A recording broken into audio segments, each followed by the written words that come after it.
All right, so if I timed this properly in my pre-record, today is Yom Kippur.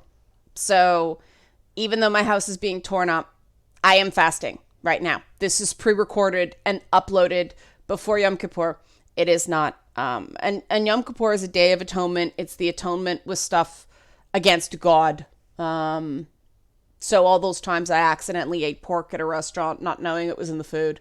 And, all those times I worked on Saturdays or after sundown on Friday. I don't eat for a day to say, sorry, God, I'll try to do better. I'm not good at doing better with that stuff. But I'm pretty good about the pork. I am pretty good about the pork. I don't eat it knowingly. But the not working on the Sabbath I'm bad at that. And I don't treat it as there being anything particularly sacrosanct about Saturdays. In my line of work, it's almost impossible to never work Saturdays because events happen on Saturdays. But the idea of the Sabbath is basically a self-care thing. It's sort of crazy that there was a time where people worked 7 days a week. The idea of leisure time, what? Didn't really happen. People work 7 days a week. And so the idea of a Sabbath, of a rest day, was about self-care. And a lot of the weird ritualistic commandments that seem to make no sense in Judaism are about self-care or some other good ethical thing. And that's something I really want to work on better going forward. This past year, I have been much better about it than I have in the past. I've made it a priority.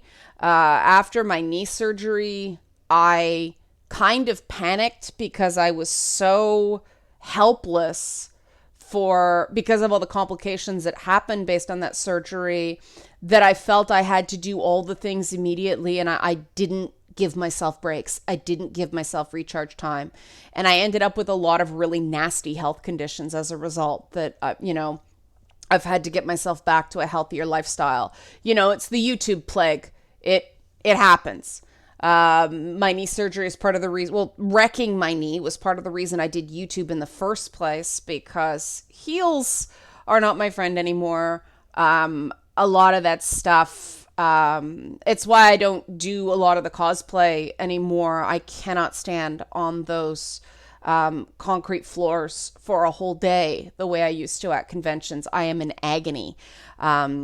It's just not doable anymore. Even though my knee is better than it was, knees just, they're never the same. So, that was a good learning experience. But one of the things I've been thinking about coming up to Yom Kippur is this idea of social justice in gaming and where the industry has really gone wrong regarding how they deal with this topic. Because having talked to you guys a lot about this, what I understand, and there are anti-Gamergate people who watch this channel. There are, pro-Gamergate or formerly pro-Gamergate people who watch this channel. And to me, you're all good people. The ones I've been able to talk to, I really have found no better people on one side of that giant cluster, than, I'm not going to swear on Yom Kippur, even in a video, than the other. But what seems to be the thing that's been lost, and an article for Niche Gamer, I'm blanking on the writer's name right now, I'm sorry, but it's using the metaphor of Dark Souls to write about gaming. I'm going to look up the guy's name because I feel terrible now that I don't know who he is. It won't take too long because I haven't had that many tweets today, which is cool. Hopefully not because of the hurricane. Jack Boyles, that's his name. Let's see if that's what he writes under. I may have just outed a guy. No, that's his name. On Niche Gamer, it's a series called Niche Gamer. Okay, not quite the same thing. Niche Gamer, wrong website. But Jack Boyles on Niche Gamer. Here it is. This is what it looks like. Showing it on my phone. But he's doing this whole series, Turning Hollow. And his most recent one, if I remember, I'll post a link. Haggard. But That was very funny that I said that on Friday and people sent me Streets of Rage stuff. Very funny. Love it. But he talked about in this piece, this most recent piece, all of them are good, but this one really struck me, about describing gamers as consumers. And I adopted that because that's how a lot of people that watch this channel refer to themselves. And this is really interesting because the idea of referring to gamers as consumers has never quite sat well with me, but I understand the idea that the discussion of gamers as consumers came up because gamers felt like companies were not appropriately respecting the purchasing dollars of gamers. But Jack argued rather convincingly, and I'm like, yes, this is why I don't like it. The idea of referring to a gamer as a consumer makes it sound like the important thing they do is consume, like purchase the thing. It doesn't matter if you like it or not, as long as you keep buying it. And I think that's precisely the calculus that has taken gaming in the wrong way regarding inclusion and diversity and stuff like that.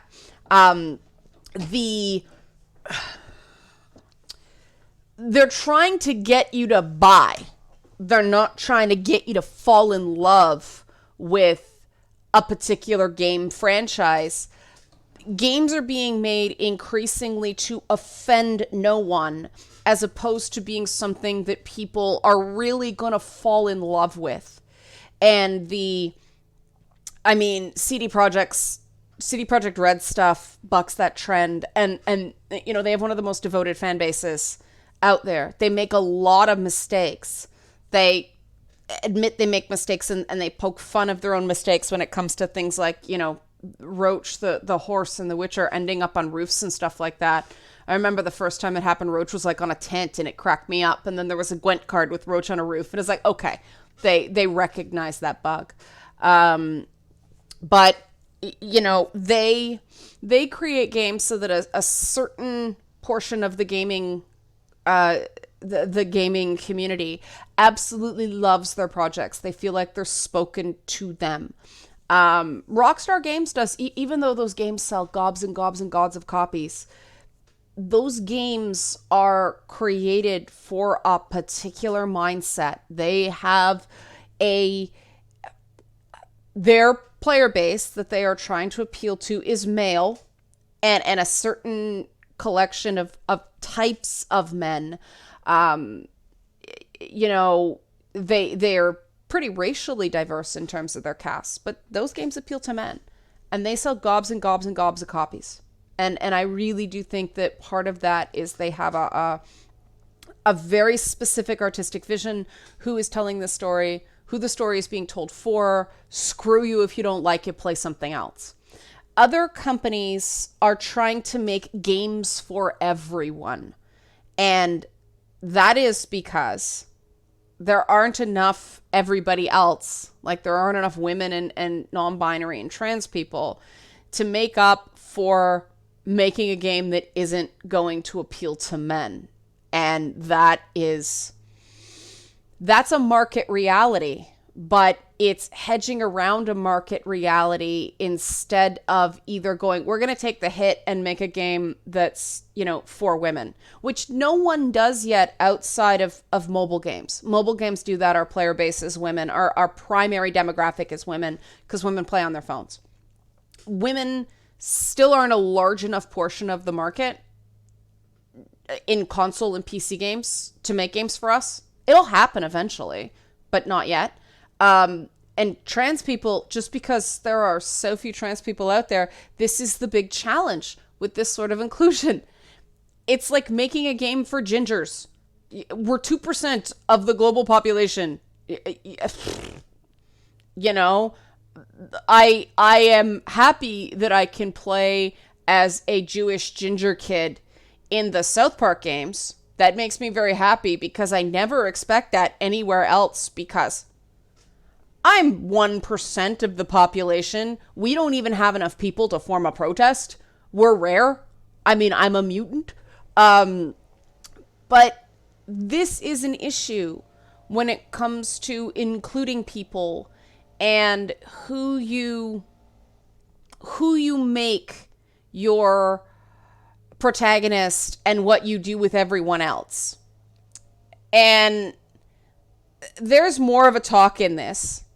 I don't have time to get into it to this video. Maybe I'll do a special Thursday video this week so I can talk specifically about what's going on with the Witcher casting and Ciri. I have to check update on that. Maybe I'll leave it till Monday. But yeah,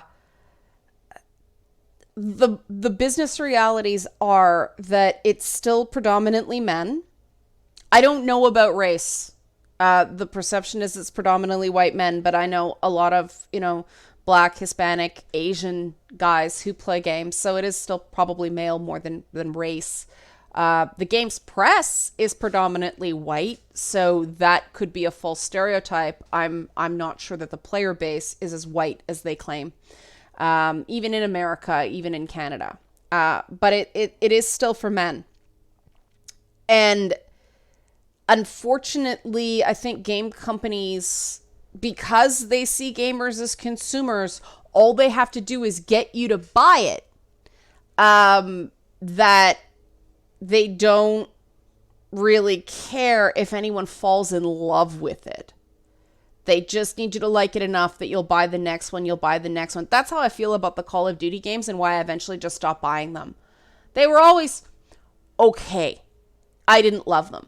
Whereas the God of War games, I love those games. And it was very interesting to watch what happened with the revamp.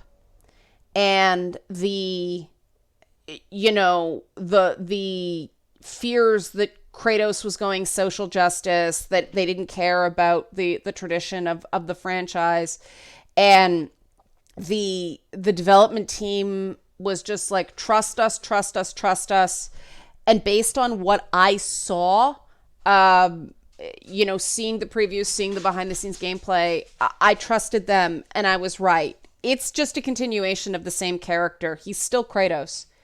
And I don't think they diluted that. They found a way to make the thing more universal while still being very much a male story. It's a story about a man who is now a father. He has a son. He doesn't have a daughter. That's very relevant.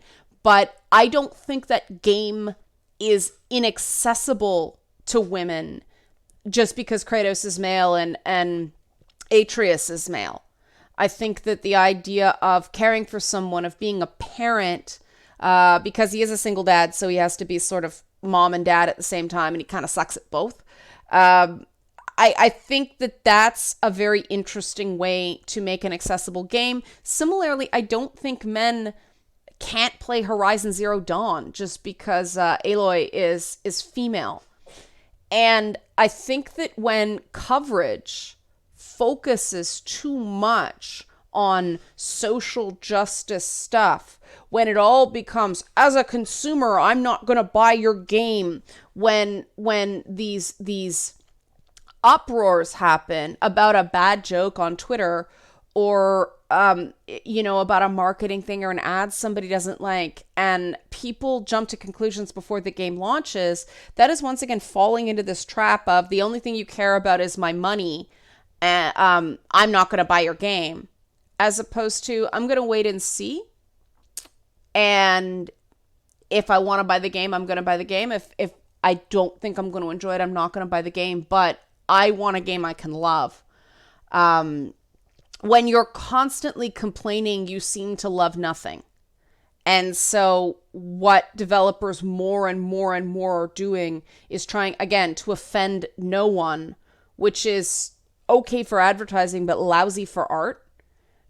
And that's what ends up happening. We get these very bland games. Skyrim's a classic example. Sold amazingly. Great marketing. Bland. Skyrim was bland. BioShock Infinite was bland. We're getting really great selling games, but they're bland. And, with Bethesda, they wait long enough between Elder Scrolls games that people forget that Skyrim was bland. And so the next one's going to sell a bazillion copies because of all the pent up demand. Bethesda does hype really well.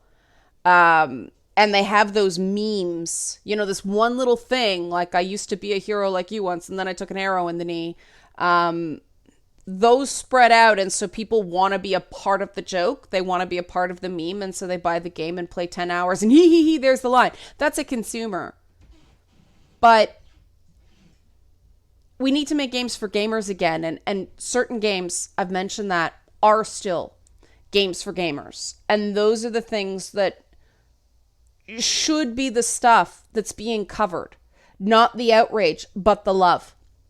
And I don't see people interested in more diverse voices in gaming talking about what they love.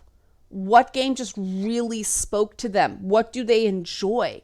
Because it's way safer to say you hate something and say something is problematic than say, I love this. This character spoke to me, and yes, I'm not exactly like them at first glance, but this is what appealed to me in it. And I think if we get more of that, more people who are really wary of, you know, diversity and inclusion and all this stuff, and I get why, are going to go, all right, you like this thing, I like it too. We have something in common, and we can have a dialogue about what we love about this game. And then developers can go, okay, our players really loved that, so we're going to give more of that. That's few and far between. And I think that's a big part of the problem. So now I'm going to treat you like a consumer after talking about why that's a problem. Help support this channel. Become a monthly patron. Patreon.com/LeannaK. It will help me out a lot, and I can do more content like this. Thanks very much for watching. When you're watching this, I'm probably very hungry right now. Okay, thanks, guys.